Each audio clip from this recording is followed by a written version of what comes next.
Assalamu alaikum everyone. I'm Fakhra Tehreem Challenge Wali, and today we are going to discuss a very informative and important topic that many of us experience in our daily lives: how to overcome self doubt and build confidence.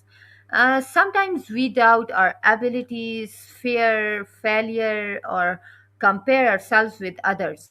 So today we will ask ChatGPT some simple and practical questions to understand how we can overcome self-doubt and become more confident. So let's begin our conversation. Thank you, ChatGPT, and welcome again. What exactly is self-doubt and how can it affect our daily lives? That's a great starting point. So, self doubt is basically when you question your own abilities, decisions, or worth. It's like this little inner voice that whispers, I'm not good enough, even when evidence says otherwise.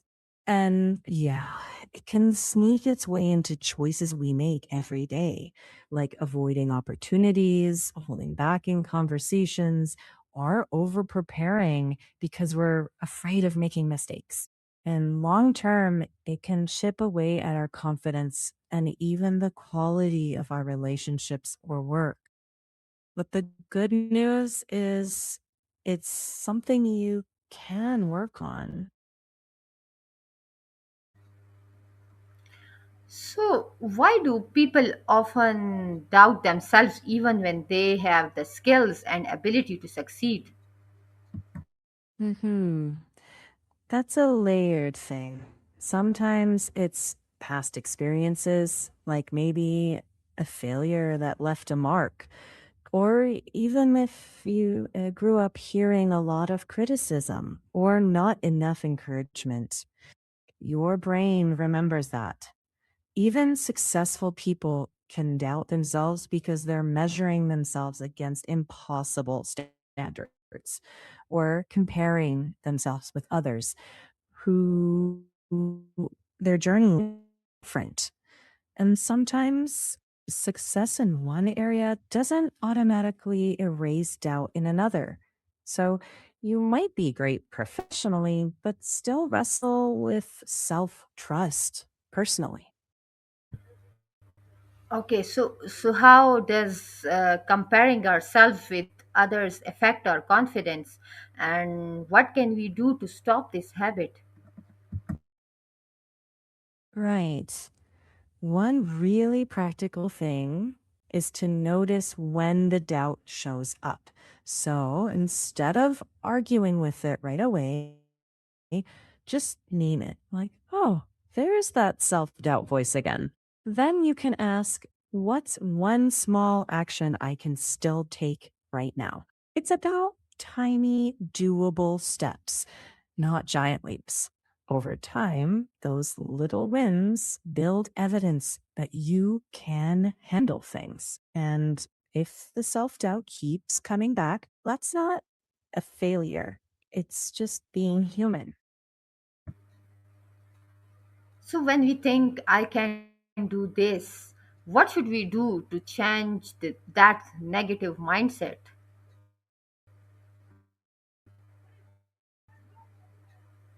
Thought as it happens,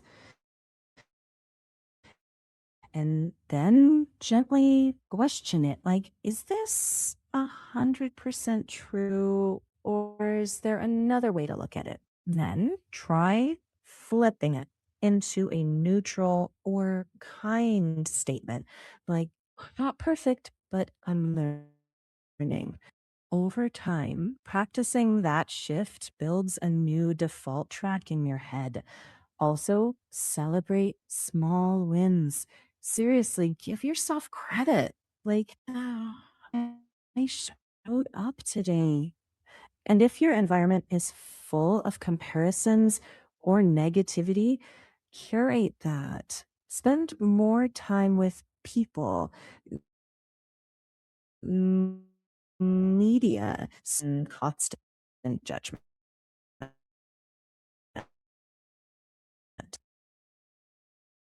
How can we overcome this fear, like the fear of failure that increases increases self doubt.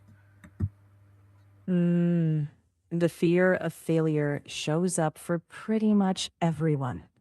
Instead of trying to delete that fear, shrink its power. Define failure differently.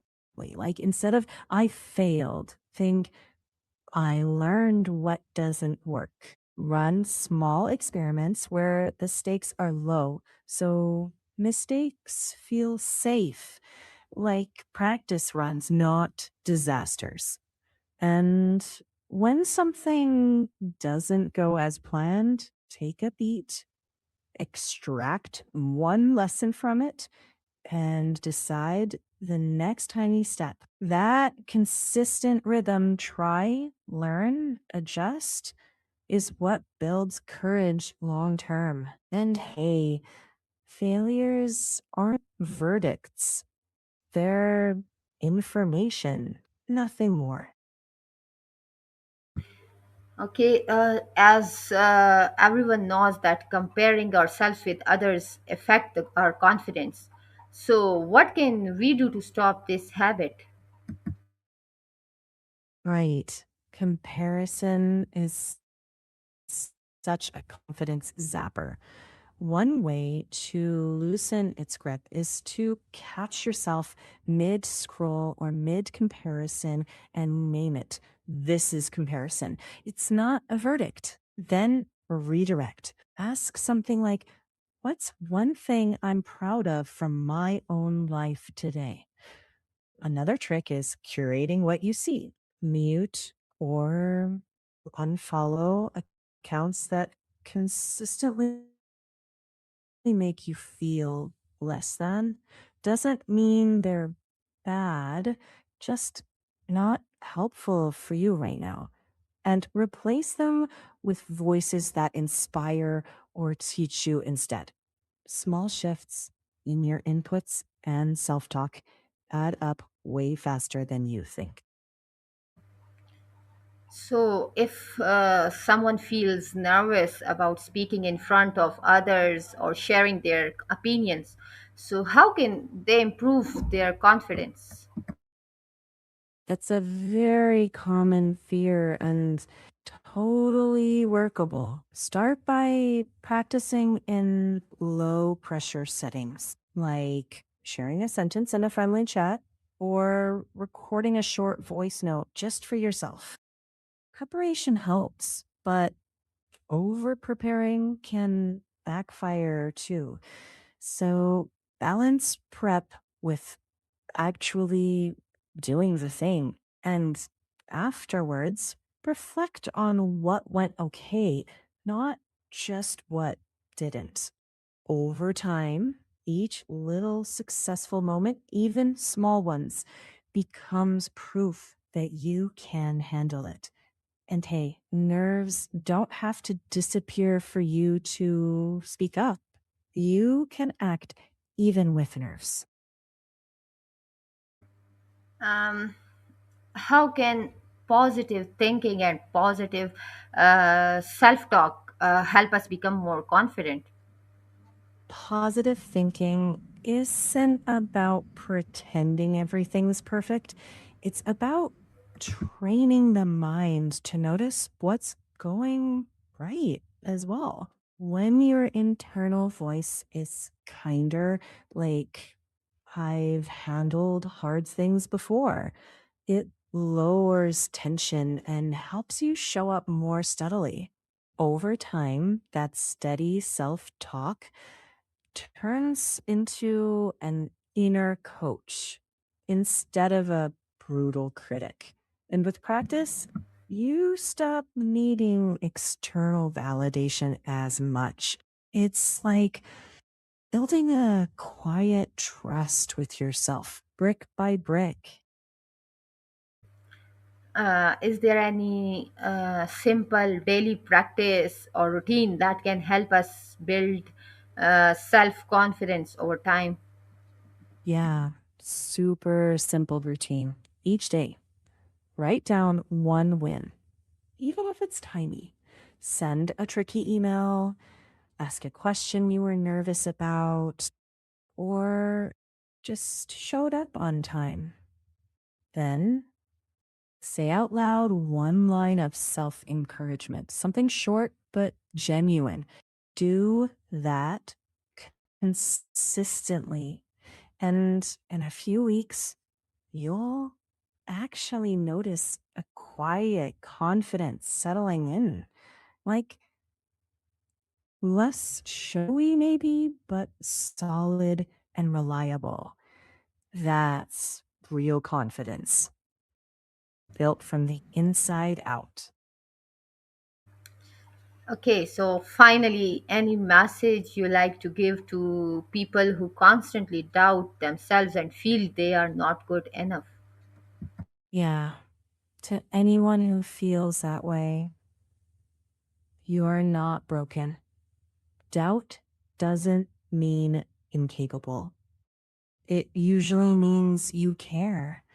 And caring is a strength, not a flaw. Keep showing up, one kind, doable step at a time. You're more capable than that voice says. And I'm rooting for you. Okay, thank you so much, ChatGPT, for sharing such simple and practical advice about overcoming self doubt and building confidence. Thank you.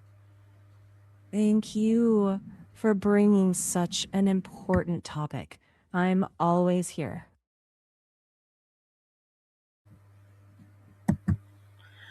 Okay, dear viewers, always remember that confidence does not develop overnight. It grows through small efforts, learning from our mistakes, and believing in ourselves. Instead of comparing yourself with others, focus on your own progress, believe in your abilities, take small steps, and don't be afraid of failure. Thank you everyone for watching. If you found this interview informative and helpful, please like, subscribe, and follow for more educational and inspiring content. I'm Fakhra Tehreem Challenge Wali. Keep learning, keep growing, and most importantly, keep believing in yourself. Allah Hafiz.